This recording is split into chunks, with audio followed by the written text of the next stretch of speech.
would like to thank the World Peace Convention Association and all the volunteers for organizing, preparing this event.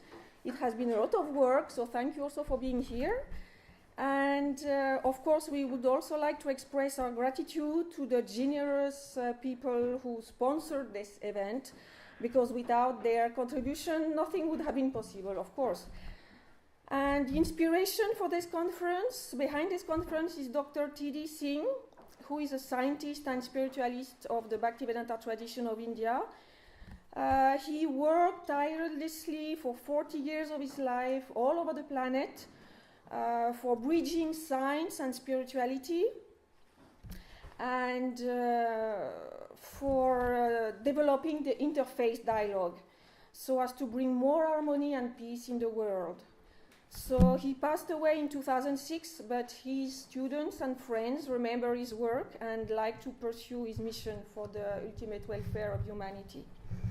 Now, just a few practical points for this day. First of all, if you need to go to bathroom, it's there on the right. We will ask, please remind to keep your mobile phone switched off or at least in silent mode. Today we will have 8 lectures and 1 discussion at the end. That's why we set up the table here for the discussion. Each lecture will last 40 minutes. And after each lecture, we will have 10 minutes interaction with the audience, with you. So if you have any questions, you can give me a little paper written in English, please. Otherwise, we will circulate with the mic. You can also ask your question, preferably in English if possible. Otherwise, we'll see with the translator how it will be possible to arrange everything. We will be served a nice lunch. We will have 1 hour to take the lunch. It will be vegetarian and gluten-free. And we will also have 2 pauses for a tea and maybe a little snack. It will be at 11 a.m. and 5 p.m. We will receive during today, we don't know exactly at what time, we receive Mr. Sukun, who is the acting ambassador of Mauritius in Switzerland, in Geneva. He has not yet reached. So if you have any question, you are free to ask, maybe during the question time. Otherwise, if you have any practical question, please ask anybody you see with who are part of the organization. We would like you to feel comfortable, and our goal is that you can go back to your place, to your home, with many ideas and reach with more knowledge. So now, to start the program, there is a tradition that we like to show because it's very beautiful. It's the lighting of the lamp. It's a symbol for welcoming and bringing auspicious energy to the program. So we can ask Sheen, Pamposh, and Ruby Kurdi. It's nice if children are doing so. We are asking you to come, please come and lit the lamp. So if you like to do, this is a tradition for starting a ceremony, and it brings auspiciousness. And this will be followed by a short musical invocation by the same artists. So this is the Kurdi family.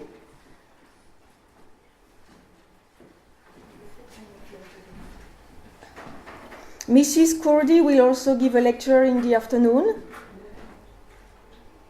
and her children are here for the musical invocation and lighting the lamp. This is a ghee lamp. The ghee is an auspicious oily liquid.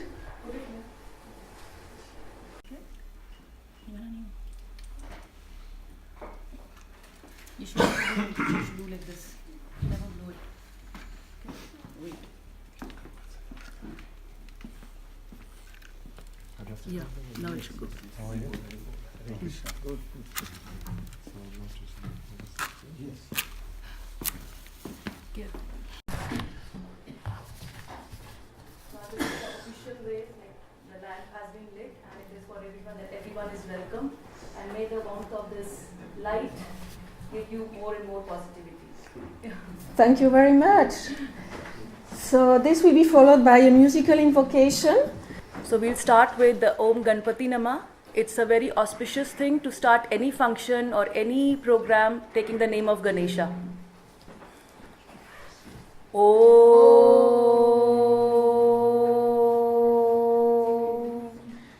Om Ganpati Nama.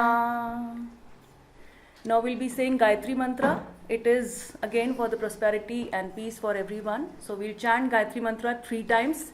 And if anyone knows Gayatri Mantra, please you can recite with us. It's more for the positivity as well. So please feel free, if you know it, you can recite with us.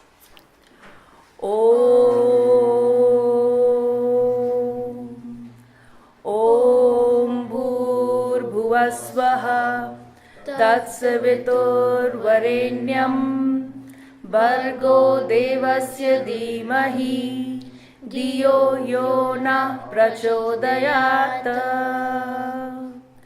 Om Bhur Bhuvasvaha Tatsavitur Varenyam Bhargo Devasya Dhimahi Diyo Yona Prachodayat. Om Bhur Bhuvasvaha Tatsavitur Varenyam Bhargo Devasya Dhimahi Diyo Yona Prachodayat. Om Shanti Shanti Shanti. Now we'll start a small Ganesh Stuti, and again I would say, if you know it, please feel free to sing with us. It's a very simple song. I'm sure some of you must have heard it, so just sing with us. And you're free to clap also with it. Okay. Jai Ganesh, Jai Ganesh, Jai Ganesh Deva. Jai Ganesh, Jai Ganesh, Jai Ganesh Deva. Mata Jaki Parvati Pita Mahadeva. Mata Jaki Parvati Pita Mahadeva. धूप चढ़े खील चढ़े और चढ़े मेवा.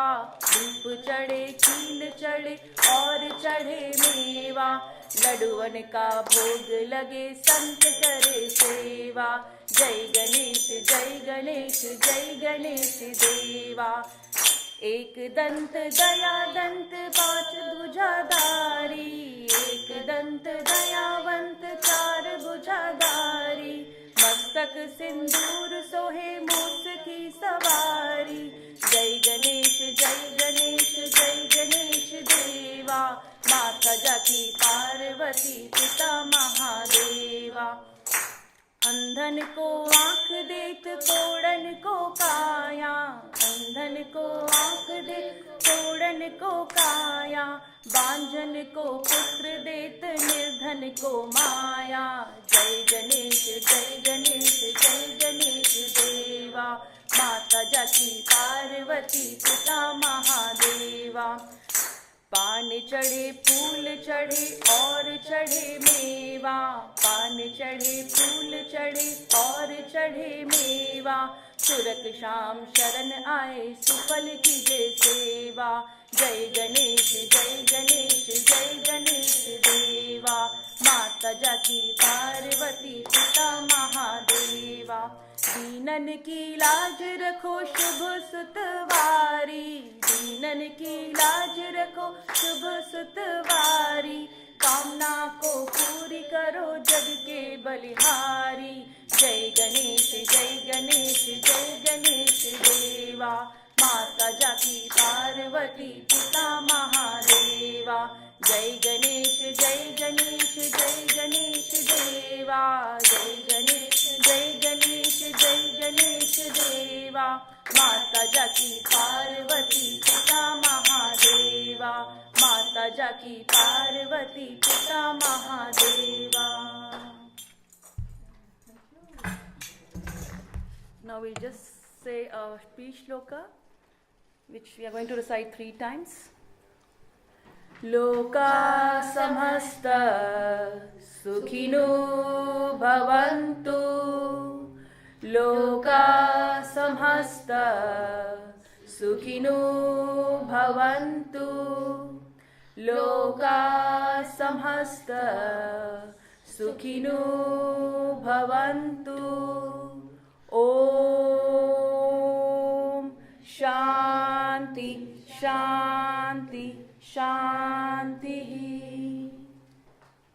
Jai Ho.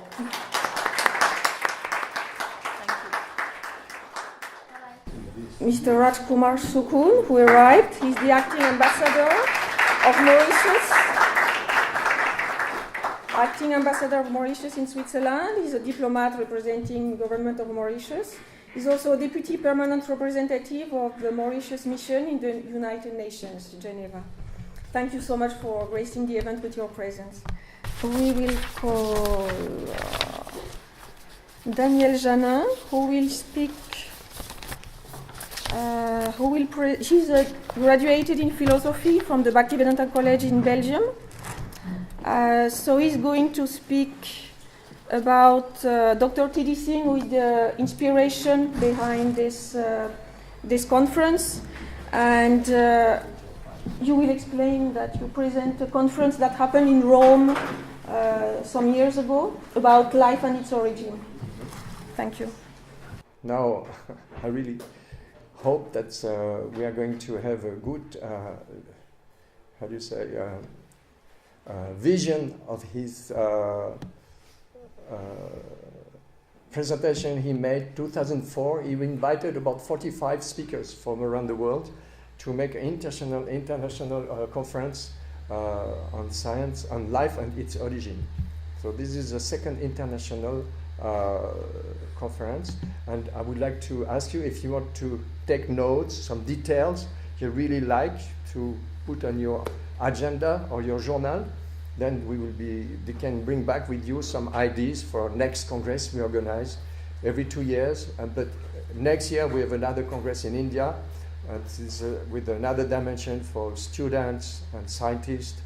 And Professor Luigi, this year he attended in Bhubaneswara also this congress. And then, so every year we have some event. Please take notes. If you have question answers, we have only 10 minutes afterwards. Thank you very much.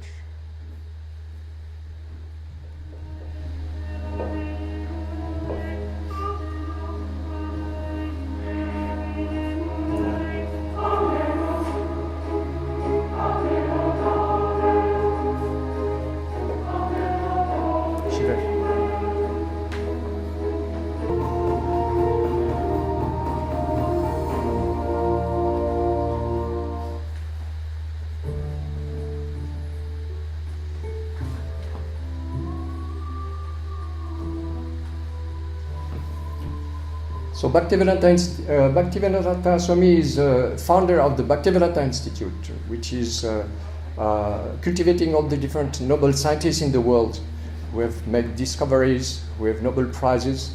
So he started this vision about 50 years ago with the Bhaktivedanta Institute, and he appointed Shripad Bhaktiswarup Damodar Swami as a director of the Bhaktivedanta Institute.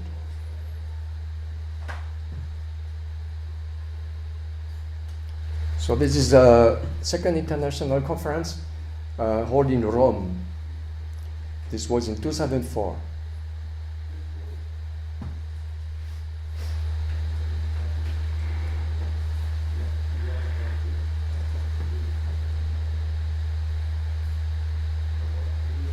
On va voir le son.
Satoma Sat Kamaya Tamosama Jyotir Kamaya Mrityorma Amritam Gamaya. Om Shanti, Shanti, Shanti. From the force, lead me to the truth. From darkness, lead me into light. From death, lead me to immortality. Om Shanti, Shanti, Shanti.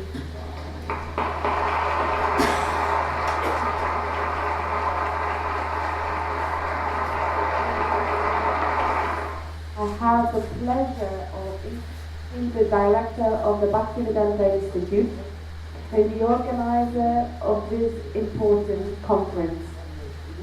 Dr. Singh comes from India and he's a scientist, he's a spiritualist and an active participant in the development of the dialogue between science, spirituality and religion. He is also a very active protagonist of the interreligious dialogue for the peace in the world. I want to do a short prayer.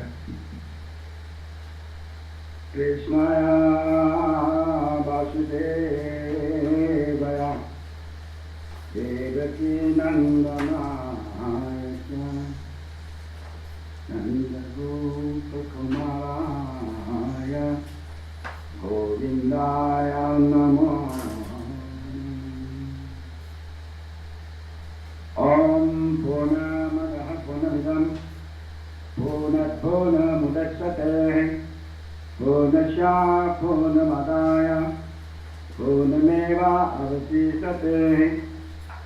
As we move on in the 21st century, the time has definitely come to re-examine more thoroughly about the science of life, its purpose and its origin. In this regard, the ancient religious and spiritual scriptures of the world have contributed this point that everything in this material world, including life, is the product of divine creation. In other words, God is the source of everything. Aham sarvatra prabhava, as it says in the Bhagavad Gita. This congress is primarily aimed at introducing a serious discussion about the role of God in the scientific research of life, its nature and its origin.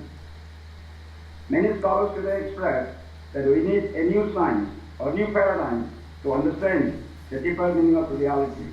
In this connection, I would like to suggest that spirituality will be a major partner of this new science or of this new paradigm. This new science should be a holistic approach in the search of life. It should be objective and balanced. A one-sided approach will not be able to answer many questions in this vital field of knowledge. Both science and spirituality must be complementary to one another. Many prominent thinkers in science, as well as religious leaders from around the world, have gathered here for a very productive discussion in regard to life's origin. This Congress is probably the first or one of the first ever at humble attempt to begin a new chapter in the history of the evolution of modern science. It seems that of late, the intelligentsia of the world have become more willing to openly discuss spirituality. This is greatly a welcome development. Back when I was doing my Ph.D. in the United States, in the early 70s, generally most scientists would mock at and dismiss any religious idea as it was considered somewhat unfashionable for a scientist to entertain such thoughts. It seems that science has reached too many dead ends in the search for life's origin, and now they are ready to consider that there may be another nature operating behind the scenes, behind the backdrop of what we can see. The deliberations of distinguished scholars over the next 3 days will be extremely useful in this millennium for the search of the ultimate knowledge of life. We're also witnessing a convergence of Western and Eastern thought. In the tradition of Indian spirituality, life does not come from the process of evolution, but life comes from life. Quoting the title of the book by Bhaktivedanta Swami Prabhupada. In the words of Life is arising in the soul and not in the body. Darwin has not found a mechanism for the evolution of life, but of bodies.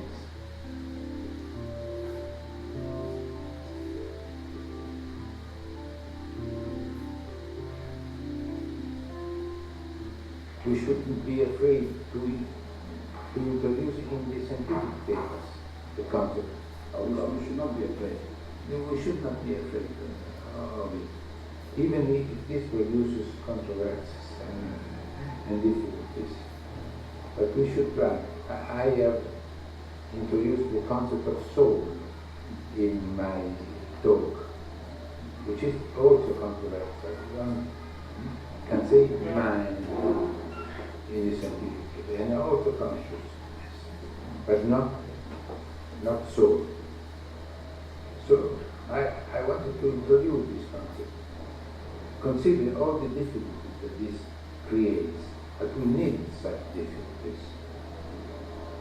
Anyway, what is the most important at this moment is the search for a language, for a common language, for a paradigm, for a terminology in which to understand each other.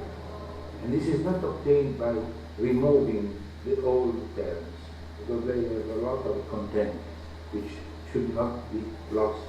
We could say, instead of conscience, let us say AD. This will not be now a success. We should use and suffer the reality contained in terms which science will use in the future. I think that terms like God should come back in scientific discussions. My task today is to reflect a little on what science has been saying on the question of origin and how we may relate it to religious perspective. First, we should note that there is no unanimity on the question of origin even in the world of science. Now, the Big Bang explanation of cosmogenesis is fairly well established, although there are other theories now in the making with appropriate modifications. Stephen Hawking said famously, the odds against a universe like ours emerging out of something like the Big Bang are enormous. I think that there are clearly religious implications here. During the past several decades, experimentalists have been trying to replicate the process of simulating the primordial soup subjected to early atmospheric conditions. But we are far from synthesizing anything like the DNA. It is far too complex.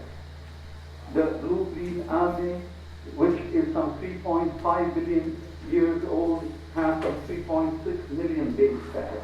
In other words, synthesizing a few organic molecules from appropriate physicochemical conditions and concluding that this is how life began would be like saying that because we find sand patterns in the dunes which resemble alphabet, that is how La Divina Commedia came to be written.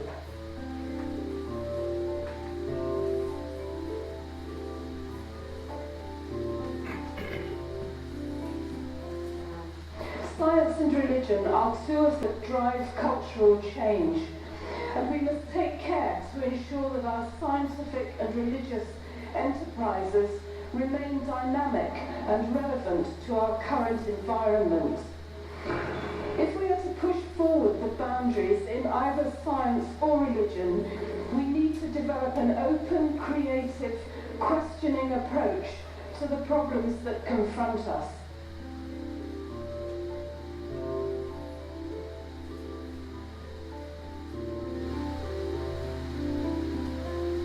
Life and its origins, of course, is a very important subject. Surely it should be the most important subject for human beings. We should know what is our origin. And so I would like to congratulate the Bhaktivedanta Institute for conceiving of the importance of holding this conference. Nature consists of two kinds of objects. inanimate and animate. Inanimate entities have no consciousness. Animate entities are those with consciousness. Science is often praised for its great progress, and it's true, it has made great progress, but the progress it's made is because of its own self-limitations. And you could argue that science has dealt with easier problems by being reductionistic, by being particular and definite. Yes, it has made great progress, but it's also done so by not dealing with life's hardest questions, whereas religious faith from the outset addresses the most difficult questions. So it seems that we live in a universe fine-tuned for life. So somebody hit a bullseye in picking out a universe that we could live in, and there are two ways of interpreting it. One is that there is an intelligent agent that made a choice from a set of alternatives. We call this God, or at least I would. The other possibility is that there are many similar attempts, and sooner or later you get lucky. This is called the many-universe possibility, or the multi-universe hypothesis. So if you don't want God, one way of explaining this is that our observable universe is just one tiny fraction of bazillions of universes. As we push forward in understanding biology and living systems through a physics lens, it's going to be important to evolve the language we use in physics to deal with these kinds of systems that interact or strongly coupled to their environment. About 100 years ago, Albert Einstein gave us a framework, a conceptual framework to understand energy and matter on an equivalent footing. And that framework has pretty much enabled a number of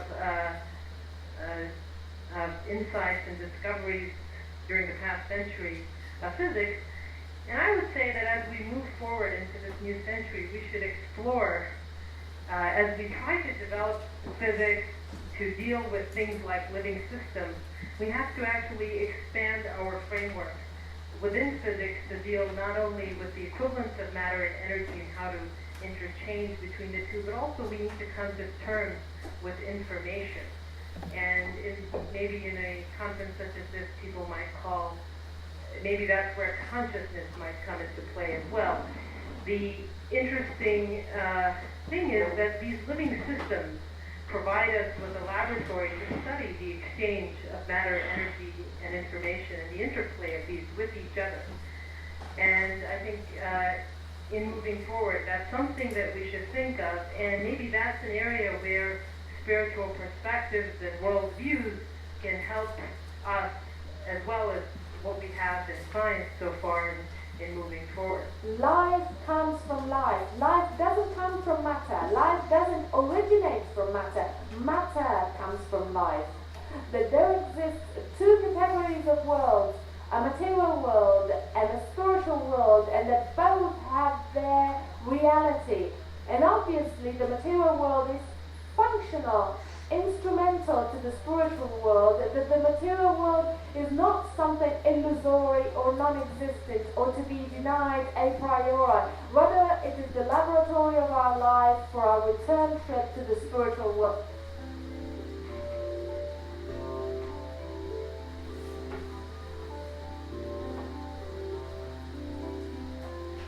In general, every man or woman can conclude that during his life, besides the events and phenomena of the material world, he gained also some experience of the spiritual or transcendent origin. No one of those two domains or worlds, material and transcendental, can be reduced to the other one, even if there can be observed a mutual influence between them, and in some cases, and in some sense, they can be considered as complementary ones with respect of the whole reality. The transcendental world is not an object suitable for scientific research. This means that it is not adequate to characterize the science as an atheistic super-weapon against the spiritual world. The science, I mean a serious science, cannot arrive to such a conclusion because its competency would be exceeded. The idea that one must choose between science and religion shows that there is a deep misunderstanding of the real situation. We cannot accept Darwinian evolution as such without the soul. That is the concept that we are trying to discuss. But I think it's very interesting what you say, and you know, there are, for example, in our Christian tradition also patterns at integrating the Darwinian point of view in if you will, in a wider theological understanding of nature. For example, Teilhard de Chardin. Teilhard de Chardin is a Jesuit that who worked a lot of time about this point. And I completely agree that there are, in my opinion, different degrees in nature of consciousness and of, if you will, spirituality. I mean, everywhere in our world there is intelligence. This is not a fact that concerns only human beings. Matter and mind are considered ontologically distinct from consciousness. So unlike Platonism, or Plato's view, or Descartes' view, consciousness is something that's actually different from the physical form as well as our mental capacities. On this view, we have basically access to two different sorts of realms. We can all see and hear and taste things in the objective physical world. And we also have our own internal private life of thoughts, emotions, feelings. And both of these are considered material. That's why we find in modern neurobiological research such a close relationship between what goes on in the brain and between the mind. The Bhagavata, this particular text, posits a third aspect of reality, which is called consciousness, or the jiva, or the purusha, or the atma, which is different from both the external physical world and the internal mental world. So that's basically the question, can we really honestly say consciousness is a meaningful concept when it comes to a plant? On the view of the Bhagavata, a pure consciousness enters into different types of biological forms, plants, animals, amoebas, whatever. And once it enters into that particular form, once it begins identifying with that form, it's governed by the laws or the capacities and the abilities of that particular form. To return to the movie analogy, I think, you choose to go into the horror film, then you're going to get scared, hopefully. If you go into the love story, you're going to fall in love. If you go into the adventure story, you're going to feel adventure. So I think the analogy holds that when you enter a human body, you get a human experience. When you enter a plant body, when the purest self enters into a plant body, you get the plant experience. And even here, life we observe today comes from previous life. Spontaneous generation is ruled out since Pasteur experiments back in the 19th century. And thirdly, attempts to reproduce life in vitro are unsuccessful so far, to say the least. In other words, we are far away to reproduce even a simple bacteria in the lab. Spirituality is private. Religion is public. If religions do not organize private spirituality or lose sight of it and rather go into the power business and politics, that's where the problems are.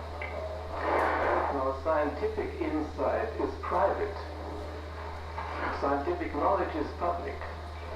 Scientists have found a method to translate private experience into some generally accepted body of knowledge. I think we should research the methods by which private spirituality can be translated into a body of publicly acceptable religious teachings.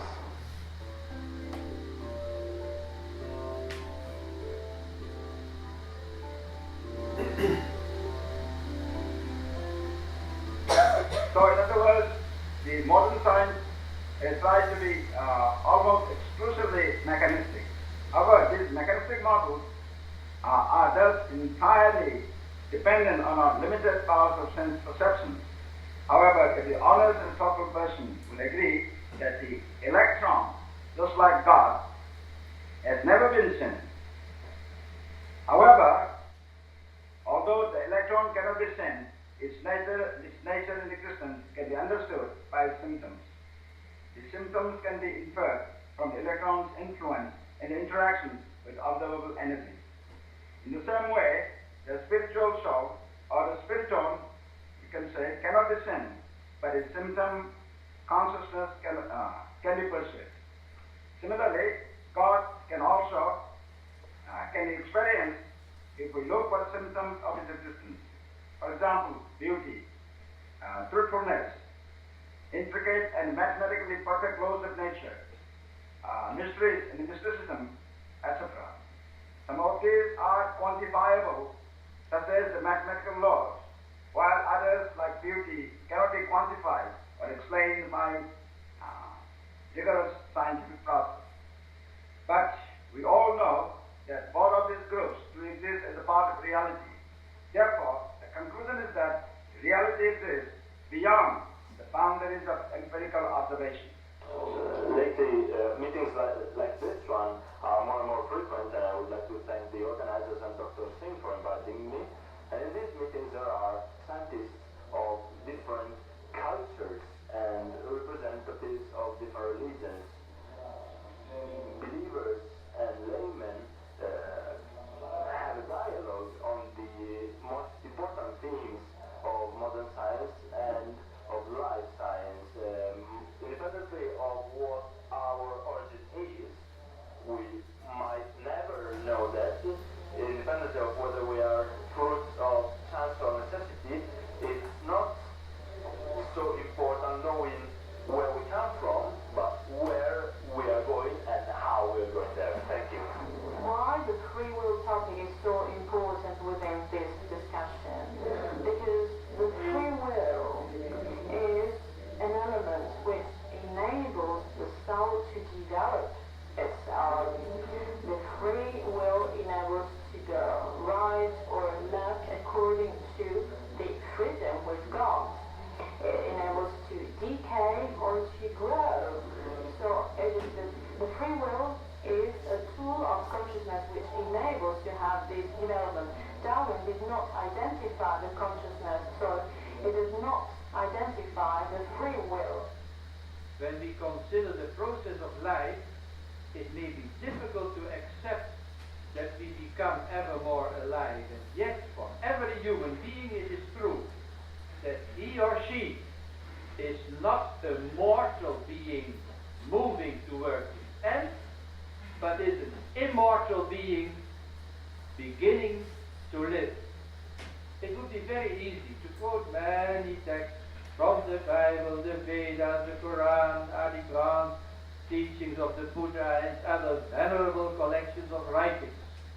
In each of them, and you find them all on Google, you open Google and you find all these texts as you want to have them. But in each of them you would find texts to support our assertion that in the view of world's religions, human life can be seen as a process, not of dying, but of a being born.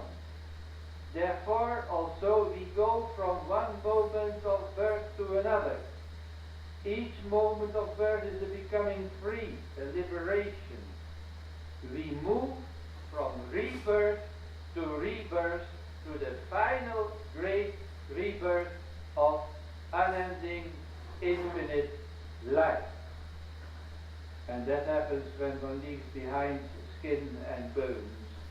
If scientists and religionists are going to come to some common understanding about life and its origin, it should be in terms of a common ontology, a common agreement on what fundamental substances are present in reality. The trend in science over the past few centuries has been to reduce the number of fundamental substances. Recently, this trend has been reversed, and I think we have not yet fully grasped the significance of developments in modern cosmology. In order to explain what they observe in the universe, cosmologists have had to introduce new substances: dark energy, dark matter, exotic dark matter. And I believe that to understand what we observe in biology, we're similarly going to have to introduce new substances. Principally, a subtle mind element that can act on matter in ways that we cannot explain by our current laws of physics, and the element of consciousness. As for the position of Islam with reference to science, I tried to synthesize, and my scientific research serves my faith, and it's not the opposite. One of the points in which there is disagreement between Eastern and Western worlds is that we, in the Eastern countries, start from the whole to explain the particular. I have a short question. We have heard previously Mr. Hassan he speak about the three monotheist religions in the world, isn't it? The Christian, the Jew, and the Muslim. But there is 900 million Hindu in the world. In order to bring peace, I would like to ask to Dr. Singh, which is, I think, some ambassador of peace in the world, to say a few words about this question of one God or many gods. Yeah. Well, the Supreme Lord, our God, is one. That is the principle laid out in the traditional Vedantic or Hindu tradition. So I think there's no conflict in that conception.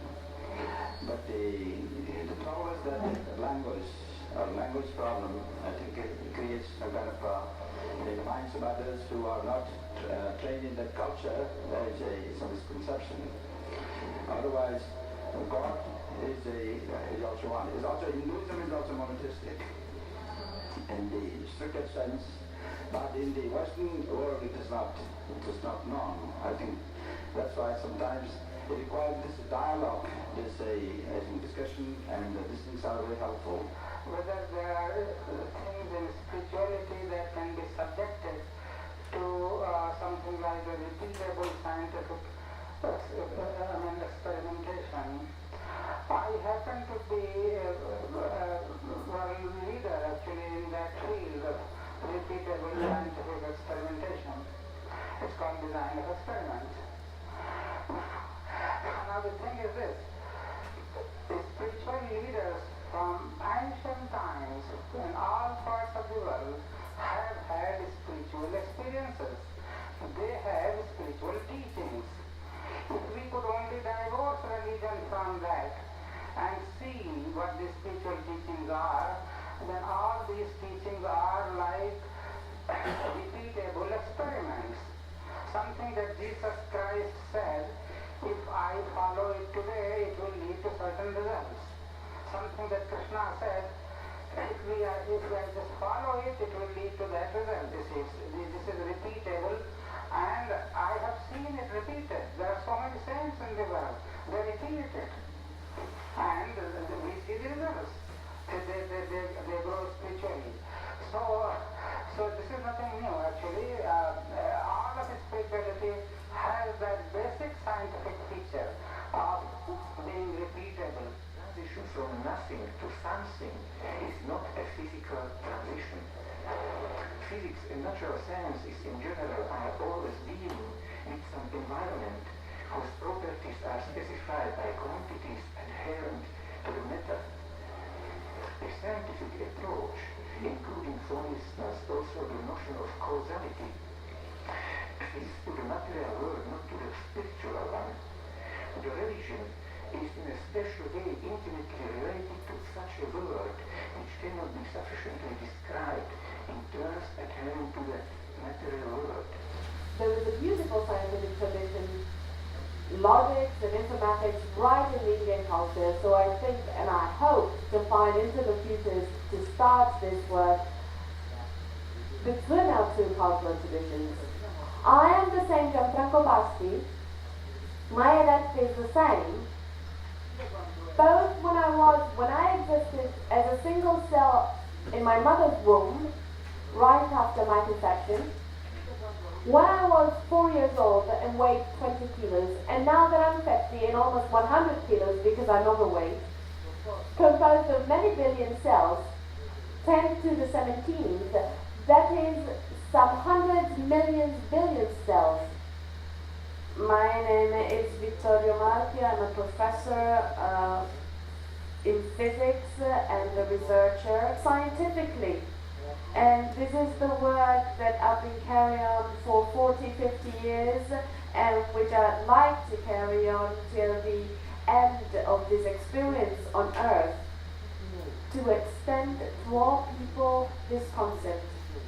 Because humanity, all of us, until we don't all touch this truth and we don't realize that we're all interconnected, all linked one to the other, this peace we're all invoking, this love, this universal love we're all invoking, will never be possible. Science cannot be a basis for atheism because physics tells us that visible order, the order of the visible world, is based on the transcendent order. And the material world is only the cortex of a deeper reality. So what does it mean for biology? Genes, DNA molecules, are lumps of matter. They're not the ultimate basis of biological order, but they are themselves actualizations of a deeper order. We will have to change the meaning of Darwinism in the same way we had to change the meaning of Newton's physics. St. Paul, in his letter to the Romans, chapter 1, verse 20, goes back to this concept. The invisible perfections of God, just like his eternal potency and his divinity, appear clear in the created world. And he underlines that to recognize this presence of God is a sign of wisdom. In fact, our founder, Srila Bhaktivedanta Swami Prabhupada, he said that the time when the scientists and the medical doctors study about the science of God, let's say in our present civilization, then he expressed that there will be paradise on earth. There are questions in the foundations of quantum mechanics. There are people trying to develop theories of everything. Any theory of everything should have to come to grips with life and consciousness as a part of, everything. Another thing spirituality, or I would say the religious traditions, faiths could do for science is to challenge them about the limits of scientific inquiry, both in the abstract and in the practical. For example, do we really need 25% of the world's scientists to be involved in weapons development? I am very pleased to be here at this conference. It's been a remarkable experience over the past 3 days to see how all of us from various backgrounds have embarked on a unique kind of journey to bring together some of the latest advances in modern science and bridge those with some of the most ancient types of concepts for various spiritual traditions in an effort to try to build a better understanding of life and its origin. And this is actually a question that various fields of science are beginning to tackle itself. What is life? What's its origin? And one of the things that's been happening in science recently is that scientists have begun to appreciate that in order to answer this kind of question, we need a multidisciplinary approach. So traditional fields like biology, chemistry, physics, mathematics, and also psychology are coming together in a collaborative, multidisciplinary fashion to try to attack this question.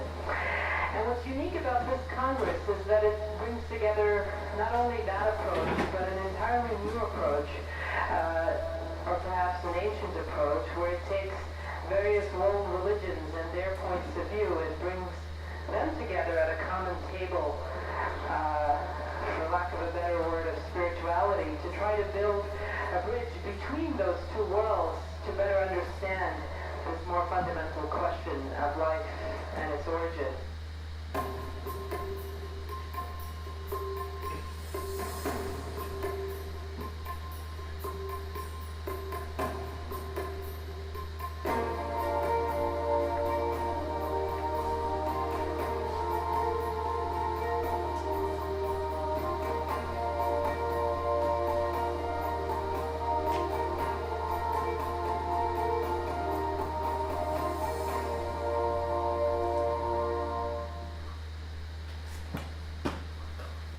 Thank you. So, as we can see, there is the roll-up there. You can see the title of this roll-up there is Atato Brahma Jigyasa. What is the meaning? This is an aphorism from the Vedanta Sutra, Vedantic perspective. It's a holistic scripture coming from India, but it's a universal approach about consciousness. So what does it mean? Atato Brahma Jigyasa. What is the meaning? Somebody can read in English? Loud? Inquire now about the absolute truth. Exactly. Inquire now about the absolute truth. So the consciousness we are developing now on the planet, it's a relative consciousness. As long we are connected with the matter, we associate with the relative consciousness, means temporary consciousness, limited consciousness. But the link between the science and spirituality is bringing us on the platform of the spirit. And the spirit, it is said, according to Bhagavad Gita, the spirit is Sat, Chit, Ananda. Means the soul has the potential to be Sat, eternal, Chit, full of knowledge, and Ananda means blissful. And the soul has a form, therefore we have a form. We have 2 eyes, 1 nose, 2 ears, arms, legs. So, this is Atato Brahma Jigyasa. What is the absolute reality? Our body and soul, they are composed with absolute reality.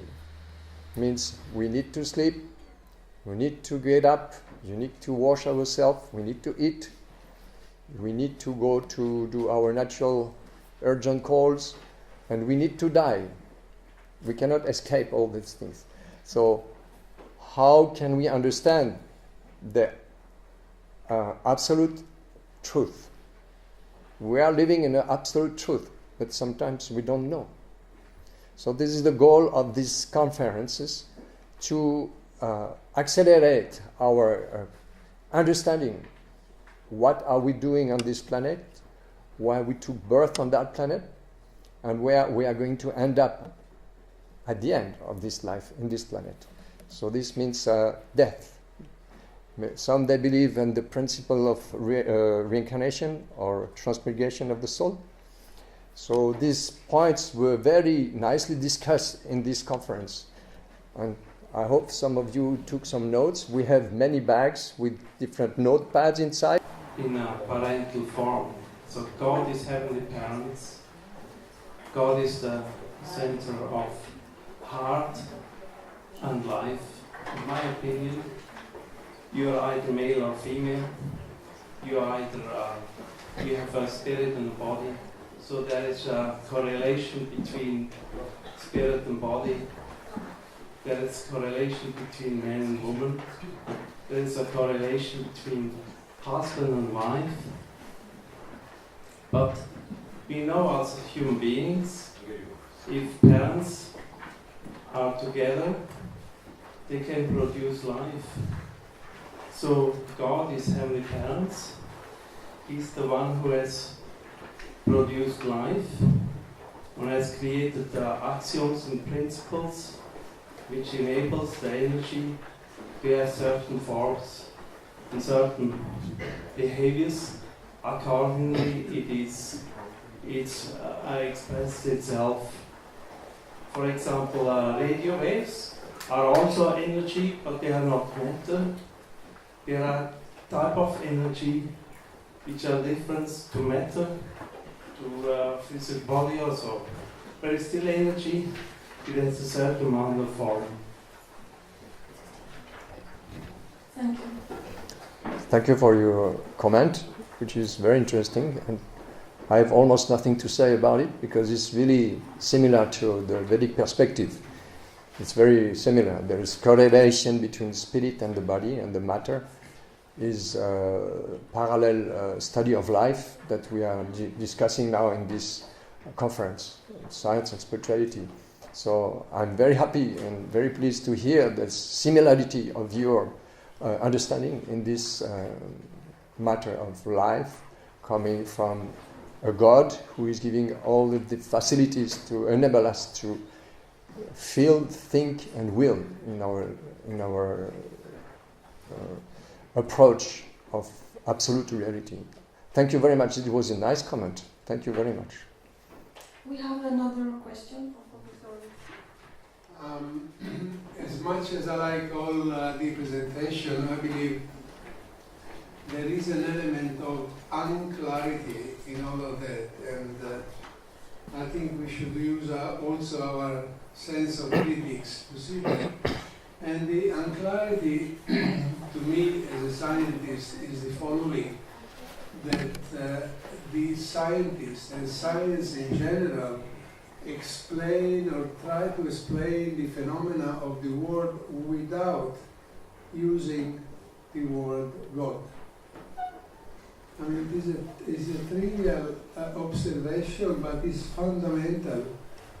Scientists in general try to explain all what happens, the tides and the arising of the sun and the arising of the rose, without a prima causa, which is God. Quite on the contrary, the religion's world.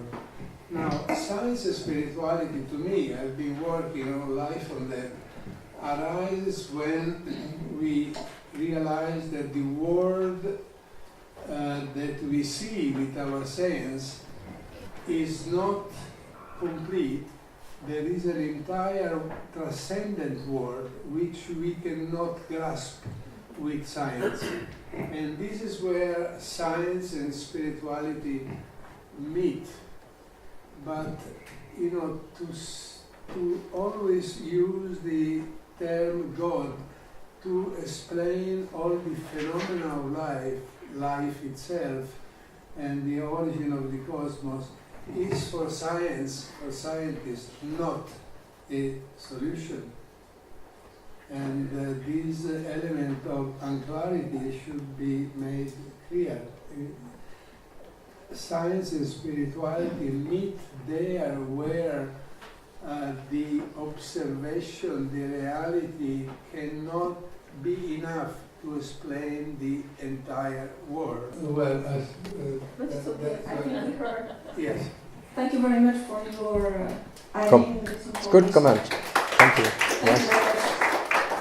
As you can see on the roll-up there is when science and spirituality meets. Can you read? Yes. Yeah. So you coming exactly to the topic of the conference, when science and spirituality meets. So it means that we are all connected. So this is a good comment, and we need a clarity. What is this metaphor when we speak with the scientists about God or God consciousness? For scientists, it is not clear. So this reality or clarification needs to be there. Therefore, there is a discussion between Sir Roger Penrose. I don't know if somebody knows about Sir Roger Penrose. The famous mathematician from Oxford. Yes, he's a famous, the new Einstein on the planet, they say. But Sir Roger Penrose had a discussion with Dr. T.D. Singh, and it was a book written on that subject: science, spirituality, and the nature of reality. So, because the question was, can we understand what is the origin of life with quantum physics? So Sir Roger Penrose replied, it is not possible to understand the origin of life with quantum physics. But then Dr. T.D. Singh was asking then, do we need a new science to understand the origin of life? Then Sir Roger Penrose agreed, yes, we need a new science to understand what is the origin of life. So your point is very valuable for today, for scientists. Yeah. Yes. Is it okay, Professor Luigi? Are you? How do you like my answer? Or? Of course. Yes. Okay. Thank you. Yes. Okay. Il y a encore une question là. Time allows? Okay. La dernière. Maybe a short question. Ouais, Maybe a short question. It's a short one. Okay, good. I think we have to define what science is. Mm-hmm. Science, in the modern sense, since Newton, is based on experiment. Exactly. And I think what we mean here by spirituality is closer to philosophy. Mm-hmm.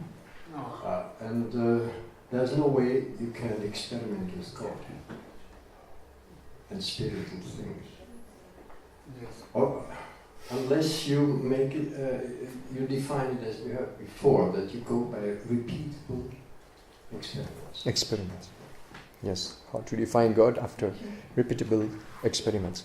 That's true. This is the way how science is working.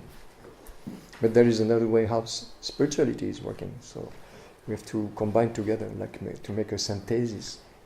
And spirituality is more of a personal experiment within.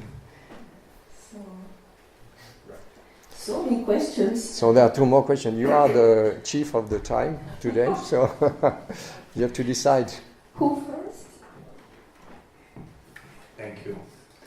I read a paper of an Indian astrologer who claims to have the scientific proof of karma, reincarnation, and God.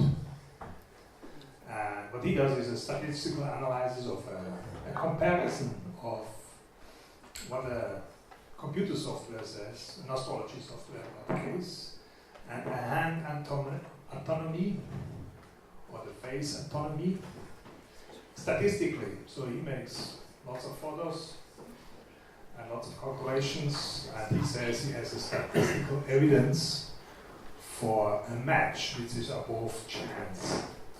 And what I want to say here is his definition of the word God scientifically is G.O.T.T.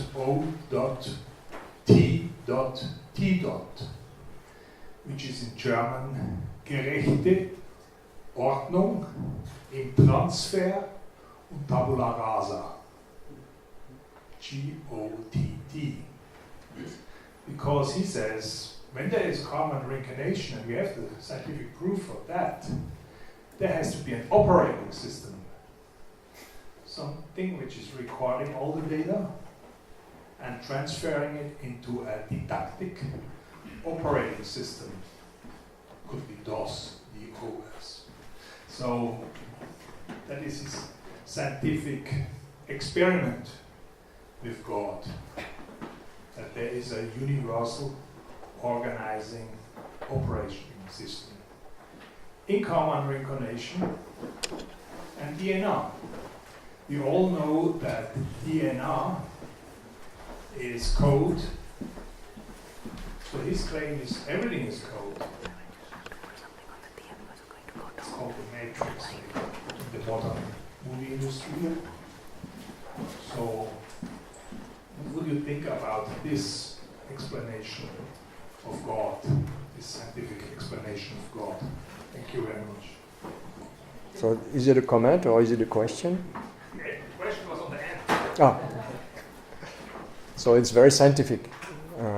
The comment you gave is very scientific. So can you repeat the last sentence, the last question? Yeah, what do you think of this proposal? I think we may have to go deeper in the topic and maybe read the book, but this is definitely interesting. Maybe some people may be interested in noting down. Good. So thank you. It was very, for me, elaborated scientific approach. Can we take one more question or not? One short question. It's always the short question. I wanted to comment. This is a comment given by Dr. T.D. Singh. He says spirituality is applied biotechnology.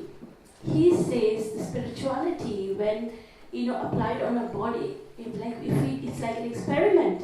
So he calls it applied biotechnology, and can be applied in one's life, and you can see the results, and you'll be successful. So this was a comment on this particular section of Science and Spirituality, where he says that science, this spiritual science is actually, it's applied biotechnology, and if we apply it in our lives, we'll be successful. Thank you. Very good. Thank you for your...